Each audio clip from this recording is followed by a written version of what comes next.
அப்போ என்னுடைய நண்பர்கள் எல்லாமே சொன்னாங்க, சார் நீங்கள் எல்லாம் அனுபவம் உள்ளவங்க, இந்த மாதிரி சும்மா இருக்கக்கூடாது, ஏதாவது செய்யுங்க, அதுக்கு நீங்கள் ஏதாவது செய்யறதுன்னா நம்ம சமூகத்துக்கு ஏதாவது செய்யுங்க அப்படின்னு சொல்லும்போது அந்த கருத்து நல்ல கருத்தாக தோணுச்சு. சரி நம்ம ஏதாவது செய்யலாம் அப்படின்னு சொல்லிட்டு நம்ம இந்த பேரவைக்குள்ளே நுழைஞ்சேன். நான் பேரவையில் ஒரு நல்ல இயக்கத்தில் ஒரு 4-5 வருஷமாக நான் பயணம் பண்ணேன்.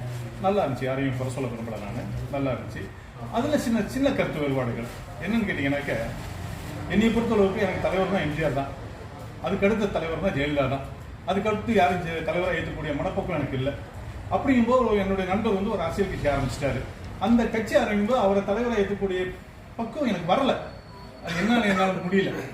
எம்ஜிஆர் தலைவராக ஏற்றுக்கிட்டோம், ஜெயலலிதாவை தலைவராக ஏற்றுக்கிட்டோம், இவத்தை எப்படி நம்ம தலைவராக ஏற்றுக்கிறதுங்கிற மாதிரி எனக்குள்ளே ஒரு எண்ணம்.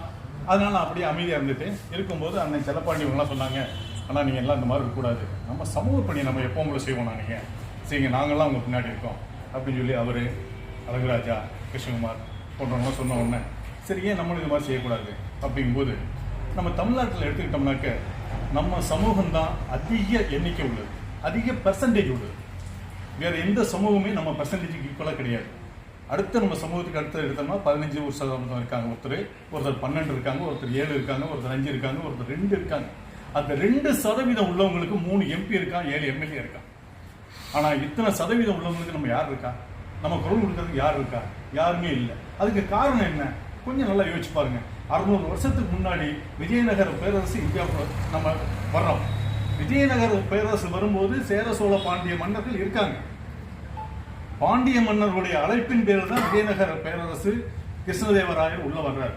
உள்ள வரும்போது தான் நம்ம சமூகம் உள்ள நுழையுது. 600 வருஷம் ஆச்சு. அன்னைக்கு நுழையும் போது நாயக்கருங்கிற ஒரே பேரில் தான் உள்ள நுழைகிறாங்க.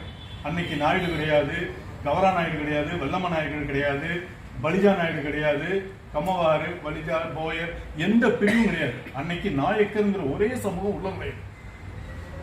1000 ஆண்டுகளுக்கு முன்னாடி உள்ளது தமிழ் மொழி. அது வந்து நம்ம இல்லைன்னு சொல்லல. ஆனால் 600 ஆண்டுகளாக நம்ம தெலுங்கு மொழி பேசிட்டு இருக்கோம். அந்த திராவிடன் யாரு? தமிழன், தெலுங்கு, மலையாளி, கன்னட, இத்தனை பேரும் சேர்ந்துதான். அன்னைக்கு நமக்கு எல்லாத்துக்குமே பூர்வீக மொழி தமிழ். அது வந்து நம்ம எதிரி கிடையாது. தமிழ் வந்து நமக்கு தாய்மொழி. அதுக்கு அடுத்து நம்ம தெலுங்குகள் 600 வருஷமா பேசிட்டு இருக்கோம். நம்மளை எப்படி வந்தேரின்னு சொல்ல முடியும்? வந்தேரின்னு சொல்லக்கூடியதுனாக்க யாரு? முஸ்லீமை சொல்லுங்க, கிறிஸ்தவரை சொல்லுங்க, வெளிநாட்டுல இருந்து அவங்க இறக்குமதி செய்யப்பட்டவர்கள். ஆனா நம்ம இந்துக்கள் அப்படி இல்லை.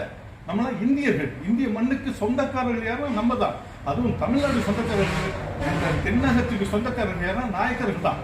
600 வருஷம் ஆண்டு இருக்கோம். 200 வருஷம் திருமலை நாயக்கர் அம்சம் நினைச்சு பாருங்க. 207 வருஷம் ஆண்டு இருக்காங்க. ராணி மங்கம்மாள், திருமலை நாயக்கர், கட்டபொம்மன் ஐயா சொன்னாரு 72 பாளையங்கள் இருந்திருக்கு. 72 பாளையங்கள்ல 67 பாளையங்கள் நம்ம நாயக்கர்கள்